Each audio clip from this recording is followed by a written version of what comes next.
வணக்கம். இன்னைக்கு நம்ம லைட்டிங்கை பத்தி பார்க்க போறோம். மூவி மேக்கிங் சீரிஸ்ல லைட்டிங் ரொம்ப முக்கியமான ஒரு டாபிக்.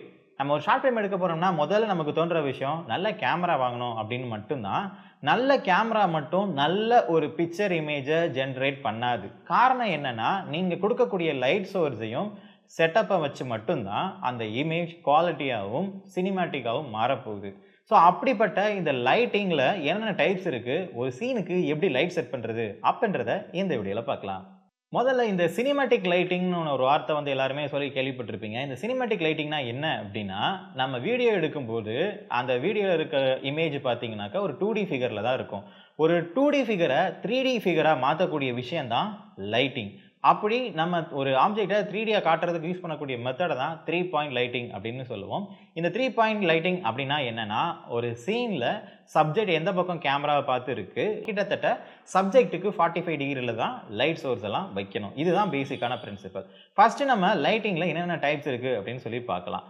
ஸோ வீடியோ எடுக்கிறதுக்காகவே கிரியேட் பண்ணக்கூடியது தான் இந்த மாதிரி கண்டினியூஸ் லைட்ஸ் அப்படின்னு சொல்லுவோம். ஸோ நம்ம கிட்ட பார்த்தீங்கன்னா டிஜிடெக்ல 200 வாட்ஸ், 250 வாட்ஸ், அதுக்கப்புறம் 400 வாட்ஸ் சொல்லிட்டு 3 கேட்டகரியில் லைட்ஸ் இருக்கு.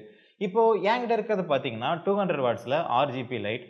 ஸோ இதில் என்ன ஸ்பெசிஃபிகேஷன், என்ன மாதிரியான ஸ்பெஷல் இருக்குது அப்படின்னு பார்த்தீங்கன்னா, இது கம்ப்ளீட் ஆர்ஜிபி அப்படின்றதுனால உங்கள் படத்துக்கு தேவையான டோன் இதில் செட் பண்ணிக்க முடியும்.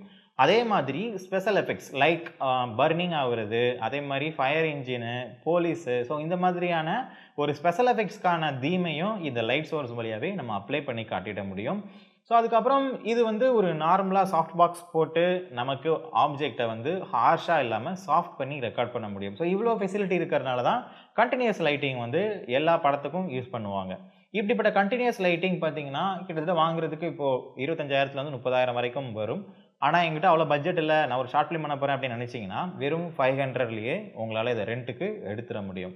ஓகே, லைட்டிங்னா என்ன, அதே மாதிரி லைட்டிங்கில் எவ்வளோ வாட்ஸ் இருக்குது அப்படின்னு சொல்லி பார்த்தோம். இது பார்த்தீங்கன்னா இப்போ 200 வாட்ஸ். இது ஒரு இன்டோர் லைட்டிங்க்கு யூஸ் பண்ணக்கூடியது. இதில் நான் அவுட்டோரில் நான் எடுக்க போகிறேன், எனக்கு லைட் சோர்ஸ் இன்னும் அதிகமாக வேணும் அப்படின்னா, ஒரு வீட்டுக்குள்ளே சன்லைட் இருக்கிற மாதிரி காட்டணும் அப்படின்னா ஒரு 250 வாட்ஸே போதுமானது தான்.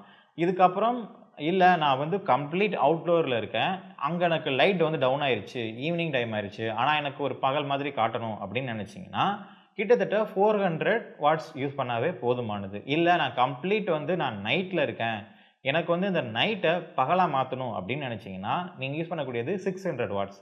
அதுக்கு மேலேயும் 1200 வாட்ஸ் கூட இருக்குது. ஆனால் 600 வாட்ஸே போதுமானது. ஏன்னா நீங்கள் 600 வாட்ஸ் நீங்கள் வெளியில் ரெண்ட்டு எடுத்தீங்கன்னாவே கிட்டத்தட்ட 1500லேருந்து 3000 வரைக்குமே அது உங்களுக்கு செலவாகும். ஸோ அதனால் ஒரு 400 வாட்ஸ் எடுத்தாவே போதுமானது. உதாரணத்துக்கு நம்ம வாங்கி வச்சிருக்கக்கூடிய 400 வாட்ஸை ரெண்ட் எடுத்திங்கன்னா கிட்டத்தட்ட 700 ருபீஸ் ஒரு நாளைக்கு வரும். ஓகே, இதெல்லாம் லைட்ஸோட டைப்ஸ் பற்றி நம்ம பார்த்துருக்கோம். இப்போது நார்மலாக இருக்கக்கூடிய சீனை எப்படி 3 பாயிண்ட் லைட்டிங் வச்சு மாற்றுறது அப்படின்னு சொல்லிட்டு பார்க்கலாம்.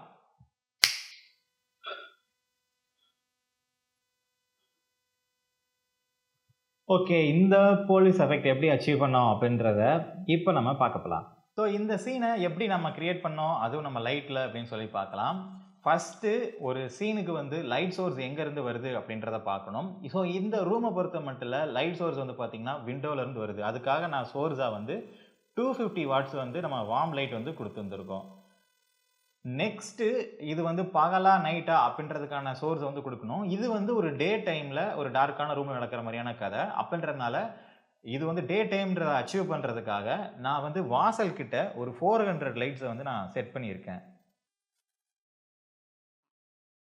ஓகே, இந்த மாதிரி நீங்கள் சோர்ஸ் லைட் அச்சீவ் பண்ணிட்டாவே போதும். Next special effects. இந்த சீன் ஒரு போலீஸ் ஸ்டேஷனில் நடக்கிற மாதிரியான ஒரு சீன்றது காட்டுறதுக்காக ஸ்பெஷல் லைட்ஸை நான் ஆட் பண்ணியிருக்கேன். அதாவது 200 ஆர்ஜிபி லைட்டு. ஸோ இந்த ஆர்ஜிபி லைட் பார்த்தீங்கன்னா போலீஸ் சைரன் மாதிரி நான் செட் பண்ணியிருக்கேன். ஸோ இந்த மாதிரி உங்களால் ஒரு ட்ரமாட்டிக்கலான ஒரு சீன்ஸை எடுக்க முடியும். ஸோ இந்த என்விரான்மெண்ட்டை நாங்கள் வெறும் ஒரு 10 நிமிஷத்தில் கிரியேட் பண்ணிட்டோம். அதே மாதிரி ஷூட் பண்ணது வெறும் 1 நிமிஷத்துக்குள்ளேயே ஷூட் பண்ணி முடிச்சிட்டோம். ஸோ இதே மாதிரி உங்களோட ஷார்ட் ஃபிலிமுக்கு என்ன சீனு, அந்த சீனுக்கு லைட் சோர்ஸ் எங்கேருந்து வருது, அதே மாதிரி ஆர்டிஃபிஷியலான எஃபெக்ட்ஸ் எங்கேருந்து கொடுக்கலாம் அப்படின்ற ஐடியா இருந்தால் போதும், யார் வேண்டாலும் ஒரு நல்ல கேமரா ஒர்க்கை பண்ண முடியும்.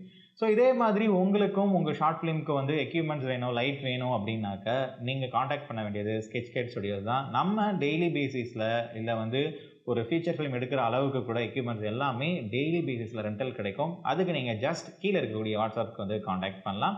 எங்களோட ஆஃபீஸ் நம்பர் டீட்டெயில்ஸ் எல்லாமே நான் கீழே கொடுக்குறேன். அந்த லிங்கை செக் பண்ணி பாருங்கள். ஸோ இதே மாதிரி இன்னொரு நல்ல வீடியோவில் பார்க்கலாம். அது வரைக்கும் பை.